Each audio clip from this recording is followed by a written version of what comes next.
నమస్కారం సిటీ వార్తలకు స్వాగతం. ముందుగా ముఖ్యాంశాలు.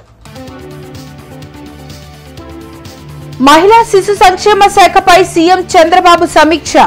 కేంద్ర రాష్ట్ర ప్రభుత్వాల నిధులతో అంగన్వాడీలకు వసతులు కల్పించాలని ఆదేశం.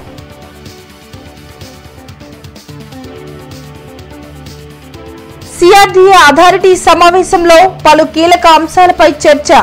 మాస్టర్ ప్లాన్ ప్రకారమే అన్ని నిర్మాణాలు జరుగుతాయన్న మంత్రి నారాయణ.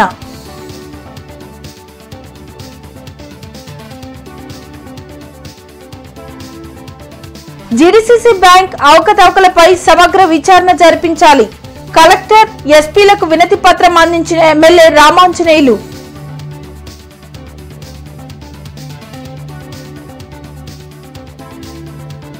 బీఆర్ స్టేడియం అభివృద్ధిపై ప్రత్యేక శ్రద్ధ పెట్టండి. కలెక్టర్ నాగలక్ష్మిని కోరిన ఎమ్మెల్యే నసీర్ అహ్మద్. కేంద్ర రాష్ట్ర ప్రభుత్వాల నిధులతో అంగన్వాడీ కేంద్రాల్లో మౌలిక వసతుల కల్పనకు చర్యలు చేపట్టాలని అధికారులను ముఖ్యమంత్రి చంద్రబాబు ఆదేశించారు. మహిళా శిశు సంక్షేమ శాఖపై వెలకపూడి సచివాలయంలో సీఎం చంద్రబాబు సమీక్షించారు. మంత్రి గుమ్మడి సంధ్యారాణితో పాటు ఇతర ఉన్నతాధికారులు పాల్గొన్నారు. పథకాలు అందించడమే కాకుండా వాటి ఫలితాలు స్పష్టంగా కనిపించేలా శాఖ పనితీరు ఉండాలని సీఎం సూచించారు. కేంద్ర పథకాలను సద్వినియోగం చేసుకోవాలని అధికారులను ఆదేశించారు. వెలగపూడి సచివాలయంలో సీఎం చంద్రబాబు అధ్యక్షతన సిఆర్డీఏ అథారిటీ సమావేశం జరిగింది. మంత్రులు నారాయణ, పయ్యావుల కేశవ్తో పాటు సీఎస్ నీరబ్ కుమార్ ప్రసాద్, ఇతర ఉన్నతాధికారులు పాల్గొన్నారు. రాజధాని నిర్మాణానికి భూములిచ్చిన రైతులకు ప్రభుత్వం చెల్లించే కౌలు, పెన్షన్లను మరో 5 ఏళ్లు ఇచ్చేందుకు సీఎం చంద్రబాబు నిర్ణయించారు. సిఆర్డీఏకు అవసరమైన ఉద్యోగులను తీసుకోవాలని ఆదేశించారు. గత ప్రభుత్వం సిఆర్డీఏ పరిధిని తగ్గించిందని, దానిని తిరిగి యథాస్థితిలో ఉండేలా అథారిటీ డెసిషన్ తీసుకుందని మంత్రి నారాయణ మీడియాకు వెల్లడించారు. అంతకుముందు 47 మంది కన్సల్టెంట్స్ ఉన్నారు. డిఫరెంట్ కన్సల్టెంట్స్, ఫైనాన్షియల్ కంట్రోల్స్ కావచ్చు, డిజైన్ కన్సల్టెంట్ కావచ్చు. అట్లా దాంట్లో 47 మందిలో ఇప్పుడు 32 మందిని యాక్చువల్గా తీసుకుంటున్నాం. ఎందుకంటే ఒక 15 మంది కన్సల్టెంట్ యొక్క వర్క్ పూర్తయిపోయింది. 15 మంది యొక్క వర్క్ పూర్తయిపోయింది. వాళ్ళని వదిలేసి మిగతా 32 కన్సల్టెంట్ని తీసుకోమని సిఆర్డీఏ రిక్వెస్ట్ ప్రకారం ఈరోజు అథారిటీ యాక్సెప్ట్ చేయడం జరిగింది. ఇప్పుడు బిల్డింగ్స్, స్ట్రక్చర్లు దాదాపు 7 సంవత్సరాలు అయిపోయింది. అందువల్ల ఏంటంటే ఐఐటి చెన్నై వాళ్ళకి, ఐఐటి హైదరాబాద్ వాళ్ళకి వాటిని స్టడీ చేయమని ఇచ్చాం. ఏదైతే అధికారులకు సంబంధించినవి కానీ ఎమ్మెల్యేలు, ఎమ్మెల్సీలకు సంబంధించిన బిల్డింగ్స్ అన్నీ హైదరాబాదు ఐఐటి వాళ్ళకి ఇచ్చాం స్టడీ చేయమని. అదేవిధంగా ఐకానిక్ బిల్డింగ్స్ అయినటువంటి అసెంబ్లీ కానీ, హైకోర్టు కానీ, 5 టవర్స్ కానీ వీటిల్ని చెన్నై ఐఐటి వాళ్ళకి ఇచ్చాం. ఇవాళ హైదరాబాదు ఐఐటి వాళ్ళు వచ్చి యాక్చువల్గా స్టడీ చేస్తున్నారు. బహుశా రేపు చెన్నై వాళ్ళు కూడా వస్తారు. వచ్చి వాటి మీద స్టడీ చేసి దాని మీద రిపోర్ట్ ఇస్తే ఆ రిపోర్ట్ని బేస్ చేసుకుని ముందుకు పోవడం జరుగుతుంది. జీడీసీసీ బ్యాంక్ లోన్ల కుంభకోణంలో బాధ్యులను గుర్తించి వారిని కఠినంగా శిక్షించి లోన్లు రికవరీ చేయాలని ఎమ్మెల్యే బూర్ల రామాంజనేయులు డిమాండ్ చేశారు. గుంటూరు జిల్లా వ్యాప్తంగా జీడీసీసీ బ్యాంకులలో జరిగిన అవకతవకలపై తక్షణమే విచారణ చేయాలని జిల్లా కలెక్టర్, ఎస్పీలను ఎమ్మెల్యే రామాంజనేయులు కోరారు. ఈ మేరకు ప్రత్తిపాడు నియోజకవర్గ రైతులతో కలిసి ఆయన వినతి పత్రం అందించారు. నకిలీ డాక్యుమెంట్లు పెట్టి రైతుల పేరుతో రుణాలు తీసుకున్నారని, ఆయా రైతులకు కనీసం రుణం తీసుకున్నట్లు కూడా తెలియదని రామాంజనేయులు తెలిపారు. ఈ స్కామ్లో భాగస్వాములు అయిన వారిని గుర్తించి చర్యలు తీసుకోవడంతో పాటు లోన్ రికవరీ చేసి రైతులకు మరలా రుణాలు అందేలా చూడాలని ఎమ్మెల్యే కోరారు. గుంటూరు జిల్లాలో రైతాంగానికి ఉపయోగపడాల్సినటువంటి సహకార వ్యవస్థ సక్రమంగా పనిచేయాలి. ఇది చంద్రబాబు నాయుడు గారి ఆకాంక్ష, పవన్ కళ్యాణ్ గారి కోరిక, బీజేపీ ప్రభుత్వం యొక్క కోరిక కూడా. ఏదైతే రైతుల యొక్క డబ్బు, చిన్న చిన్న డిపాజిట్లు పెట్టుకున్నటువంటి డిపాజిట్దారుల యొక్క డబ్బుని తిరిగి తెప్పించాల్సిన బాధ్యత ఉంది. ఎలాంటి ఆస్తులు లేనటువంటి వాళ్ళ పేరు మీద తీసుకున్నారు. రేపొద్దున ఏదన్నా అయితే వాళ్ళని ఏం చేయాలో అర్థం కాని పరిస్థితి. ఒక 40 రోజుల టైంలో దీని మీద పూర్తి నివేదిక ఇచ్చి తప్పులు చేసినటువంటి వాళ్ళ మీద కేసులు పెట్టి వాళ్ళ ఆస్తులు రికవర్ చేసి ఏదేమైనా రైతాంగానికి జరిగిన నష్టాన్ని కూర్చాలి. బీఆర్ స్టేడియం అభివృద్ధికై ప్రత్యేక శ్రద్ధ పెట్టాలని జిల్లా కలెక్టర్ నాగలక్ష్మిని ఎమ్మెల్యే నసీర్ కోరారు.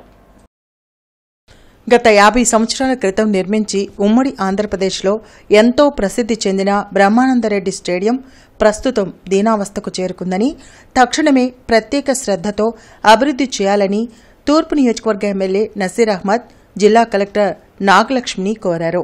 కలెక్టరేట్లో ఆమెతో ప్రత్యేకంగా సమావేశమై గత పాలకులు స్టేడియంలో ఉన్న బాస్కెట్బాల్ కోర్టులను ధ్వంసం చేశారని, స్టేడియం అభివృద్ధిని పూర్తిగా నిర్వీర్యం చేశారని ఎమ్మెల్యే నసీర్ అన్నారు.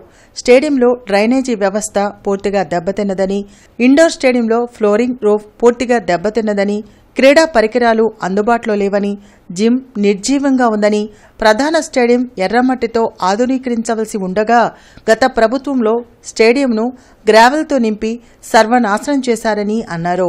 ఇంత పెద్ద స్టేడియంలో సరైన వాకింగ్ ట్రాక్ కూడా లేదని, గతంలో ఎంతో మంది జాతీయ, అంతర్జాతీయ స్థాయి అథ్లెటిక్స్ను అందించిన ఈ బీఆర్ స్టేడియం ఈ స్థితికి రావడానికి వైఎస్సార్ పార్టీ నాయకులే కారణమని ఎమ్మెల్యే అన్నారు. కావున బ్రహ్మానందరెడ్డి స్టేడియం అభివృద్ధిపై డీపీఆర్ని తయారు చేసి ముఖ్యమంత్రి చంద్రబాబు నాయుడికి మరియు క్రీడా శాఖ మంత్రి రాంప్రసాద్ రెడ్డి దృష్టికి తీసుకెళ్లి అభివృద్ధి చేయాల్సిందిగా ఎమ్మెల్యే కలెక్టర్ని కోరారు. అలాగే నందివెలుగు రోడ్డు రైల్వే ఓవర్ బ్రిడ్జిని, అండర్ గ్రౌండ్ డ్రైనేజీ వ్యవస్థను పూర్తి చేయాల్సిందిగా ప్రభుత్వం దృష్టికి తీసుకెళ్లి త్వరగా అభివృద్ధి చేయాలని ఆయన కోరారు. గ్రూప్ 2 ఇతర పరీక్షలకు ఉపయోగపడే ఆంధ్రుల సామాజిక సాంస్కృతిక చరిత్ర పుస్తకాన్ని బీసీ స్టడీ సర్కిల్లో ఉచితంగా పంపిణీ చేశారు. బైరిశెట్టి మల్లికార్జునరావు రచించిన ఈ పుస్తకం గ్రూప్ 2 మెయిన్స్ కు ప్రిపేర్ అయ్యే అభ్యర్థులకు ఉపయోగపడుతుందని ఎమ్మెల్సీ లక్ష్మణరావు తెలిపారు. అనేక ప్రామాణిక గ్రంథాలను అనుసరించి ఆంధ్రుల సామాజిక సాంస్కృతిక చరిత్ర పుస్తకాన్ని రచించినట్లు బైరిశెట్టి మల్లికార్జునరావు చెప్పారు. గ్రూప్ 2 పరీక్షలకు సంబంధించి ప్రిలిమినరీ పరీక్ష ఇప్పటికే పూర్తి చేసింది. దీనికి సంబంధించిన మెయిన్స్ పరీక్ష నిర్వహణ కొత్త ప్రభుత్వ ఆధ్వర్యంలోనే త్వరలో సర్వీస్ కమిషన్ ద్వారా జరగబోతా ఉంది. ముఖ్యంగా ఈ మెయిన్స్ పరీక్షలో 4 విభాగాలు ఉన్నాయి. ఆంధ్రుల సాంస్కృతిక చరిత్ర, సాంస్కృతిక చరిత్ర 75 మార్కులు, రాజ్యాంగం 75 మార్కులు, ఆర్థిక వ్యవస్థ 75 మార్కులు, సైన్స్ అండ్ టెక్నాలజీ 75 మార్కులు. నేను 475 300 మార్కులకి ఈ పరీక్ష జరుగుద్ది. మరి ఈ పరీక్షకు సంబంధించి మన గుంటూరు నగరానికి చెందినటువంటి శ్రీ బైరిశెట్టి మల్లికార్జునరావు గారు ఆంధ్రుల సామాజిక సాంస్కృతిక చరిత్ర అనే ఒక మంచి పుస్తకాన్ని రాయటం జరిగింది. ఆ పుస్తకం సిలబస్కు అనుగుణంగా చాలా వివరణాత్మకంగా, విశ్లేషణాత్మకంగా ఆ పుస్తకాన్ని రాయటం అనేది జరిగింది. ఇది చాలా ముఖ్యమైనటువంటి పాత్రను పోషిస్తుంది ఎగ్జామినేషన్లో. దానికి అనుగుణంగా నాకున్నటువంటి ఒక 40 ఏళ్ల అనుభవాన్ని రంగరించి ఒక పుస్తకాన్ని రాయడం జరిగింది. ప్రామాణిక గ్రంథాలన్నీ కూడా డాక్టర్ బిఎస్ హనుమంతరావు గారి గ్రంథం నుంచి ప్రారంభించి అన్ని ప్రామాణిక గ్రంథాలని, ముఖ్యంగా పొట్టి శ్రీరాములు విశ్వవిద్యాలయాల వాళ్ళు ఒక 10 సంవత్సరాల క్రితము ఒక 7 వాల్యూమ్స్ రాయించారు. 7 వాల్యూమ్స్ తోటి ఆంధ్రప్రదేశ్ చరిత్ర యొక్క కరువు తీరిందనిపించింది. నిజం చెప్పాలంటే ఇవాళ సిలబస్లోని చాలా అంశాలని కూడా ఆ పుస్తకాలకు అనుగుణంగా రాయబడ్డాయి. కనుక ఆ ప్రామాణిక గ్రంథాలను తీసుకొని పిల్లలకి కావాల్సిన స్థాయికి తీసుకొచ్చి ఆ పుస్తకాన్ని ఒక రకంగా రాజకీయ వ్యవస్థ, ఆర్థిక, సామాజిక, మత, సాంస్కృతికలు విభజించి ఎక్కడెక్కడ 1 వర్డ్ ఎగ్జామినేషన్స్, దాంతోపాటుగా మల్టిపుల్ చాయిస్ ఎగ్జామినేషన్స్ ఇవ్వడంతో పాటుగా తిరిగి మళ్ళీ చివరిలో పాత పేపర్లన్నీ కూడా ఇవ్వడం జరిగింది. సోలార్ విద్యుత్కు ప్రాధాన్యత ఇవ్వాలని అధికారులను సీఎం చంద్రబాబు ఆదేశించారు. వెలగపూడి సచివాలయంలో విద్యుత్ శాఖపై సీఎం చంద్రబాబు సమీక్షించారు. మంత్రి గొట్టిపాటి రవికుమార్తో పాటు ఇతర ఉన్నతాధికారులు పాల్గొన్నారు. రైతులకు పగటిపూటే 9 గంటల నాణ్యమైన విద్యుత్తును అందించాలని, దానికి తగ్గట్లుగా ఫీడర్లను ఏర్పాటు చేసుకోవాలని సూచించారు. విద్యుత్ ఉత్పత్తికి సంబంధించిన కేంద్రం అందించే సబ్సిడీలను పూర్తిస్థాయిలో సద్వినియోగం చేసుకోవాలని అధికారులకు చంద్రబాబు తెలిపారు. జాతీయ జెండా రూపకర్త పింగళి వెంకయ్య జయంతి జిల్లా కాంగ్రెస్ పార్టీ కార్యాలయంలో జరిగింది. వెంకయ్య చిత్రపటానికి పార్టీ నాయకులు లింగంశెట్టి ఈశ్వరరావు, శ్రీనివాస్ తదితరులు పుష్పాంజలి ఘటించి నివాళులర్పించారు. స్వతంత్రోద్యమంలో పింగళి జెండాను రూపొందించి ప్రజల్లో స్ఫూర్తిని నింపారని ఈశ్వరరావు అన్నారు. వారి సతీమణి గారికి మేము యువజన కాంగ్రెస్గా ఉన్నప్పుడు నర్సాపేటలో ఒక సన్మానం చేసి ఒక 25,000 రూపాయలు వారి ఖర్చు నిమిత్తం ఆ రోజున ఇవ్వడం జరిగింది. ఆ విధంగా ప్రభుత్వం అనేక రకాలుగా వారిని ఆదుకోవాల్సిన అవసరం ఉన్నా, వారికి రావాల్సిన గుర్తింపు ఇవ్వాల్సిన అవసరం ఉన్నా మరి ఇవ్వడం జరిగింది. వారి పేరుతో కూడా విజ్ఞాన కేంద్రాన్ని కూడా కృష్ణా జిల్లాలో వారి గ్రామం ప్రకారంలో పెట్టడం జరిగింది. ఆ విధంగా శిరస్మానీయుడు పింగళి వెంకయ్య గారి స్మరించుకుంటూ ఇవాళ కాంగ్రెస్ పార్టీ వారి జయంతి సందర్భాన ఘనంగా నివాళులు అర్పిస్తున్నారు. ఎస్సీ వర్గీకరణకు అనుకూలంగా సుప్రీంకోర్టు తీర్పు ఇవ్వటాన్ని స్వాగతించినట్లు నవ్యాంధ్ర ఎంఆర్పీఎస్ వ్యవస్థాపక అధ్యక్షులు పరసపోగు శ్రీనివాస్ తెలిపారు. లాడ్జి సెంటర్లోని అంబేద్కర్ విగ్రహానికి సందర్భంగా పాలాభిషేకం నిర్వహించారు. ఏపీలో కూడా ఎస్సీ వర్గీకరణకు అనుకూలంగా సీఎం చంద్రబాబు నిర్ణయం తీసుకుని ఉద్యోగాలను భర్తీ చేయాలని శ్రీనివాస్ కోరారు. ఈ కార్యక్రమంలో బీజేపీ నాయకులు దర్శనపు శ్రీనివాస్, నవ్యాంధ్ర ఎంఆర్పీఎస్ నాయకులు పాల్గొన్నారు. ఈ ప్రజా ఉద్యమంలో, ఈ మాదిగల ఉద్యమంలో అనేక మంది ఉద్యమాల్లో పాల్గొన్నారు. దళిత సంఘాలు, మాదిగ సంఘాలు పేర్లు వేరైనా కూడా తెలంగాణ, ఆంధ్రలో అనేక సంఘాలు కలిసి పోరాటం ద్వారా ఇది సాధించుకొని చెప్పి మేము భావిస్తూ ఉన్నాం. ఇదే క్రమంలో అసెంబ్లీలో నిన్న రేవంత్ రెడ్డి గారు తెలంగాణ ప్రభుత్వం వర్గీకరణ అమలు చేస్తూ వాళ్ళు వెంటనే అసెంబ్లీలో మాట్లాడటం జరిగింది, తీర్మానం చేయడం జరిగింది. అదేవిధంగా చంద్రబాబు నాయుడు గారు కూడా ఈ రాష్ట్ర ముఖ్యమంత్రిగా వర్గీకరణ చేసే విధంగా ఈరోజే రాష్ట్ర మంత్రివర్గంతో కూర్చొని వర్గీకరణ మీద ముందు అని చెప్పేసి మేము నవ్యాంధ్ర ఎంఆర్పీఎస్గా మేము విజ్ఞప్తి చేస్తా ఉన్నాం. బ్రాహ్మణ చైతన్య వేదిక రాష్ట్ర కార్యాలయంలో నిర్వహించిన సమావేశంలో ఎస్సీ వర్గీకరణ సమస్యపై సుప్రీంకోర్టు 6 ధర్మాసనం ఇచ్చిన తీర్పును బ్రాహ్మణ చైతన్య వేదిక రాష్ట్ర అధ్యక్షులు సిరిపురపు శ్రీధర్ స్వాగతించారు. ఈ సందర్భంగా సిరిపురపు శ్రీధర్ మాట్లాడుతూ ఉమ్మడి తెలుగు రాష్ట్రాల్లో మాదిగలు గత 30 ఏళ్ల నుంచి ఎస్సీ వర్గీకరణ కోసం ప్రజా పోరాటాలు, ఉద్యమాలు ఎంఆర్పీఎస్ అధ్యక్షుడు మందా కృష్ణమాదిగ ఆధ్వర్యంలో దేశవ్యాప్త ఉద్యమాన్ని చేపట్టారని, దానికోసం ఆయన ఎన్నో కష్టనష్టాలు భరించారని, ఎంతోమంది ఉద్యమకారులు ఉద్యమాల్లో చనిపోయారని, వీరందరి త్యాగాల ఫలితమే సుప్రీంకోర్టు ధర్మాసనమిచ్చిన తీర్పని అన్నారు. ప్రజల పక్షాన న్యాయం చేయడంలో న్యాయస్థానాలు, న్యాయ వ్యవస్థకు శ్రీధర్ కృతజ్ఞతలు తెలిపారు. ఈ కార్యక్రమంలో వడ్డమాను ప్రసాద్, ఎండపల్లి శబరి, వంగవీటి చైతన్య తదితరులు పాల్గొన్నారు.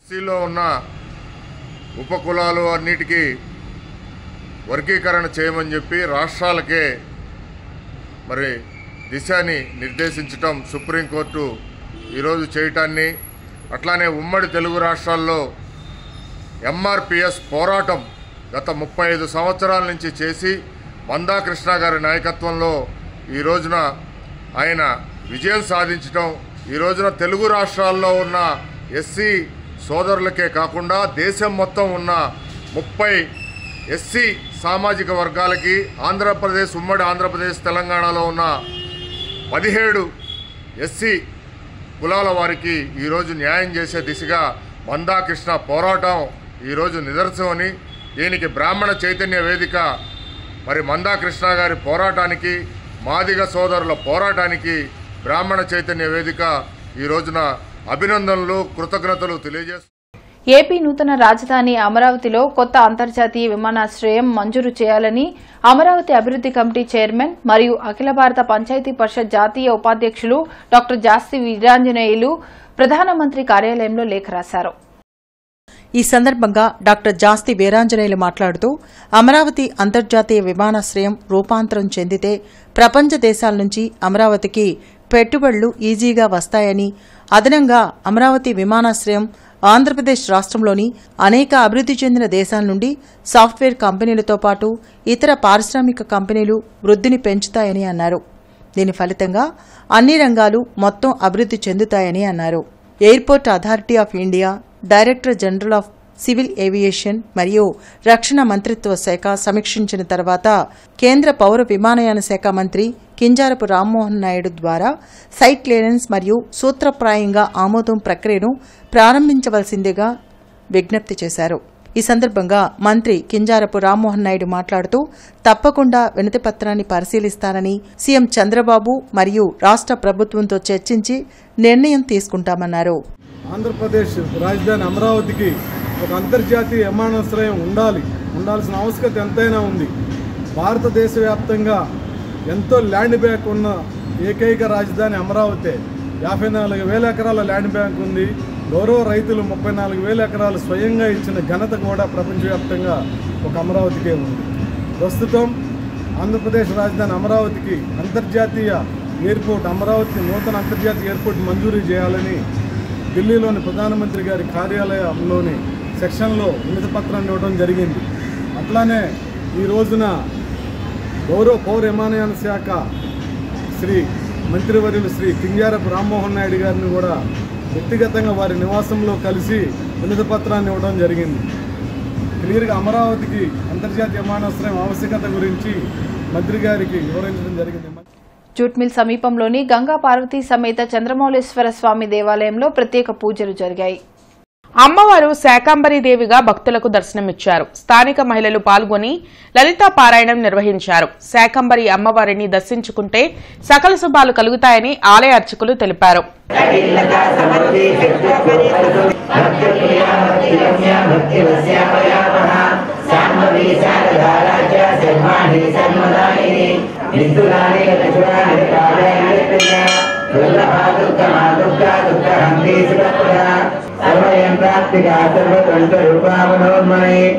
చివరి శుక్రవారం అవడం వలన శ్రీ గంగా పార్వతీ సమేత చంద్రమౌళేశ్వర స్వామి వారి దేవస్థానంలో చివరి రోజుగా శ్రీ అమ్మవారికి శాకాంబరి అలంకారం చేయించి ఉన్నాము. కావున మన జూట్మిల్ దగ్గర శ్రీ చంద్రమౌళేశ్వర స్వామి వారి దేవస్థానంలో వేయించేసినటువంటి శ్రీ పార్వతీ అమ్మవారికి శాకాంబరి అలంకారం చేశాము.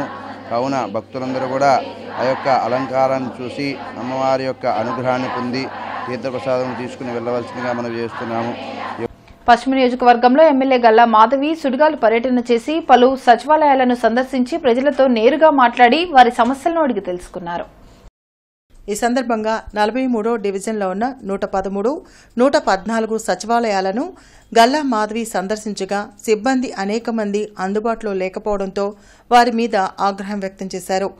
ఈ సందర్భంగా సచివాలయ సిబ్బంది అనేక మంది ఉండి కూడా ఇంకా సమస్యలు అలాగే ఉండడం ఏమిటని, క్షేత్రస్థాయిలో పర్యటించకుండా స్థానికంగా సచివాలయంలో కూడా అధికారులు అందుబాటులో లేకుండా అలసత్వం వహించడం ఏంటని ఆగ్రహించారు. 43వ డివిజన్లో శానిటేషన్ సమస్య అధికంగా ఉన్నదని మీ దృష్టికి రాలేదా అని వారిని ప్రశ్నించగా ఈ సమస్యలు తమ దృష్టికి వచ్చాయని క్రింది స్థాయి సిబ్బందికి సూచించినట్లు అధికారులు సమాధానమిచ్చారు. అరుంధతి నగర్ అప్పర్ ప్రైమరీ స్కూల్ను సందర్శించి మధ్యాహ్న భోజన పథకాన్ని గల్లా మాధవి పరిశీలించారు. ఉపాధ్యాయ సిబ్బందితో మాట్లాడి హాజరు శాతాన్ని పరిశీలించారు. అనంతరం విద్యార్థులతో కలిసి మధ్యాహ్న భోజనాన్ని తిని పరిశీలించగా అన్నం దొడ్డుబియ్యం వాడుతున్నట్లు గుర్తించారు. వెంటనే ఎంఈఓతో మాట్లాడి పిల్లలకు ఇలాంటి భోజనం పెట్టడం దారుణమని, భోజనానికి సన్నబియ్యం మాత్రమే వాడాలని కోరారు. ఈ కార్యక్రమంలో కొమ్మినేని కోటేశ్వరరావు, జమ్ముల వీరాంజనేయులు, ఎర్రాకుల శ్రీనివాస్, వడ్లమూడి వెంకటేశ్వరరావు తదితరులు పాల్గొన్నారు. మంత్రి పెమ్మసాని చంద్రశేఖర్పై మాజీ మంత్రి విడుదల రజని చేసిన వ్యాఖ్యలను టీడీపీ సీనియర్ నాయకురాలు లంకా మాధవి ఖండించారు. ఈ సందర్భంగా మాట్లాడుతూ మంత్రి పెమ్మసాని చంద్రశేఖర్పై అనుచిత వ్యాఖ్యలు చేస్తే టీడీపీ మహిళా విభాగం ఊరుకోదని, విడుదల రజని దిష్టిబొమ్మను దగ్ధం చేస్తామని హెచ్చరించారు. ఆరోగ్యశ్రీ పథకం ఎత్తేస్తారు అని, మీరు ఆరోగ్యశ్రీ పథకాన్ని సరిగ్గా నడిపినట్టయితే, హాస్పిటల్స్కి డబ్బులు ఇచ్చినట్టయితే ఎందుకు ఆ పథకం ఆగిపోయేది? మీరు అందినంతా దోచుకున్నారు ప్రజల సొమ్ము. మీరు మంచి పాలన అందించినట్టయితే ప్రజలు మీకు మళ్ళీ పాలన అందించడానికి అవకాశం ఇచ్చేవాళ్ళు. కానీ మీరు చెత్త పాలన అందించారనే చెత్త బుట్టలో మీ పాలన, మీ నాయకుడిని అందరిని తీసుకెళ్ళి ఆ బుట్టలో వేశారు. ఇంకా నువ్వు మీడియాల ముందుకు వచ్చి మాట్లాడుతున్నావు అంటే, నువ్వు మరొక్కసారి మీడియాల ముందుకు వచ్చి మాట్లాడితే పెమ్మసాని గారి మీద ఏదన్నా అవాక్కు చివాక్కులు మాట్లాడితే తెలుగు మహిళలంగా చూస్తూ ఊరుకోమని, నీ దిష్టి బొమ్మ కూడా తగలేస్తామని కూడా హెచ్చరిస్తున్నా. కమిషనర్ ఎస్ హరికృష్ణ ఇంజనీరింగ్, ప్రజారోగ్య అధికారులతో కలిసి లక్ష్మీపురం, జీటీ రోడ్, సంపత్ నగర్, నల్లచెరువు, పీకలవాగుని పరిశీలించి అధికారులకు తగు ఆదేశాలు జారీ చేశారు. ఈ సందర్భంగా కమిషనర్ మాట్లాడుతూ అవుట్ఫాల్ డ్రైన్లలో మురుగునీరు నిల్వ ఉండకుండా పక్కాగా చర్యలు తీసుకోవాలని తెలిపారు. మానవతా స్వచ్ఛంద సేవా సంస్థ మరియు స్టెప్ సంయుక్త ఆధ్వర్యంలో శ్రమ నీ ఆయుధం అయితే విజయం నీ బానిస అవుతుంది అనే అంశంపై గోరంట్లలో గల విజేత స్కూల్ నందు విద్యార్థినులకు శిక్షణా కార్యక్రమం నిర్వహించారు. ఈ సందర్భంగా డాక్టర్ ప్రత్యూష సుబ్బారావు మాట్లాడుతూ విద్యార్థులు ఒత్తిడికి లోను కాకుండా ఆత్మవిశ్వాసంతో ముందుకు సాగాలని, స్వల్పకాలిక మరియు దీర్ఘకాలిక లక్ష్యాలను ఏర్పరచుకొని వాటి సాధనా దిశగా ముమ్మర సాధన చేయాలని కోరారు. మానవతా చైర్మన్ పావులూరి రమేష్ అధ్యక్షతన జరిగిన ఈ కార్యక్రమంలో స్టెప్ అధ్యక్షులు డాక్టర్ కృష్ణయ్య, విజేత స్కూల్ డైరెక్టర్ సురేష్, మానవతా కార్యదర్శి కె సతీష్, కోశాధికారి టీవీ సాయిరాం తదితరులు పాల్గొన్నారు. గాంధీజీ కలలు కన్నా స్వచ్ఛ రాజకీయాల స్ఫూర్తితో తన నెలవారీ జీతాన్ని ప్రజలకు అంకితం చేసిన ఎమ్మెల్యే గల్లా మాధవి నిర్ణయం స్ఫూర్తిదాయకమని జిల్లా తెలుగు యువత అధ్యక్షులు రావిపాటి సాయికృష్ణ కొనియాడారు. ఈ సందర్భంగా రావిపాటి సాయికృష్ణ మాట్లాడుతూ ఎమ్మెల్యే గల్లా మాధవి తన నెల జీతంగా 1,75,000 నుండి అందులో 20,000 రూపాయలు తిరుమల తిరుపతి దేవస్థానంకు, 25,000 రూపాయలు పేదల ఆకలి తీర్చే అన్న క్యాంటీన్లకు, చలికాలాన్ని దృష్టిలో ఉంచుకుని నియోజకవర్గంలోని పేదల కొరకు 10,000 రూపాయల దుప్పట్లు కొనుగోలు చేసి ఇచ్చారన్నారు.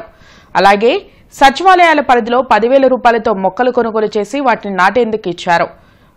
అదేవిధంగా 50,000 రూపాయలు ఎన్డీఏ కూటమిలో ఉన్న పేద కార్యకర్తలకు ఒక్కొక్కరికి 5,000 చొప్పున 10 మందికి ఆర్థిక సాయం అందజేశారు. డివిజన్లోని పేద ప్రజలకు ఒక్కొక్కరికి 10,000 చొప్పున 5గురికి 50,000 రూపాయలు అందజేశారు. నారా చంద్రబాబు నాయుడు ఎప్పుడూ పాటించే అవినీతి రహిత సమాజానికి తోడ్పడుతూ నియోజకవర్గంలో జీరో కరప్షన్ పాలిటిక్స్ కు పెద్దపీట వేసి నూతనంగా రాజకీయాల్లోకి రావాలనుకునే యువతీ యువకులకు స్ఫూర్తిదాయకంగా నిలుస్తున్నారని రాయపాటి సాయికృష్ణ తెలిపారు. పొన్నూరు నియోజకవర్గ సిపిఐ కార్యవర్గ సభ్యుల సమావేశం మల్లెలింగం భవన్లో కామ్రేడ్ కొల్లి రంగారెడ్డి అధ్యక్షతన జరిగింది. ఈ సందర్భంగా సిపిఐ జిల్లా కార్యదర్శి జంగాల అజయ్ కుమార్ మాట్లాడుతూ నియోజకవర్గంలో ప్రతి గ్రామ, వార్డు సిపిఐ శాఖ సమావేశాలు నిర్వహించుకోవాలని తెలిపారు. నిరంతరం ప్రజల పక్షాన ఉండి ప్రజా సమస్యలు పరిష్కారమే ధ్యేయంగా పనిచేయాలని అన్నారు. సమావేశంలో పొన్నూరు నియోజకవర్గ కార్యదర్శి పుప్పాల సత్యనారాయణ పాల్గొన్నారు.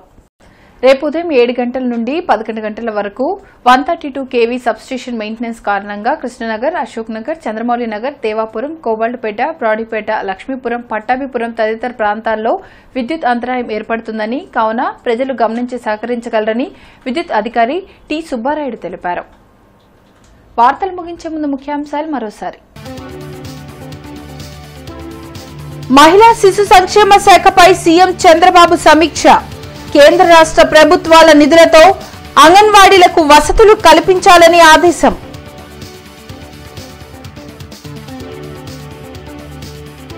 సిఆర్డీఏ అథారిటీ సమావేశంలో పలు కీలక అంశాలపై చర్చ. మాస్టర్ ప్లాన్ ప్రకారమే అన్ని నిర్మాణాలు జరుగుతాయన్న మంత్రి నారాయణ.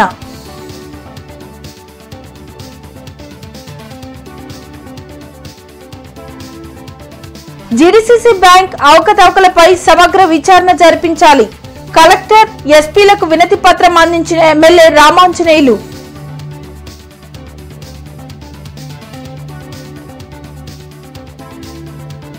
బీఆర్ స్టేడియం అభివృద్ధిపై ప్రత్యేక శ్రద్ధ పెట్టండి. కలెక్టర్ నాగలక్ష్మిని కోరిన ఎమ్మెల్యే నసీర్ అహ్మద్. ఇవి ఇప్పటి వరకున్న అప్డేట్స్. మరిన్ని అప్డేట్స్ తో మళ్ళీ కలుద్దాం. అంతవరకు సెలవు. నమస్కారం.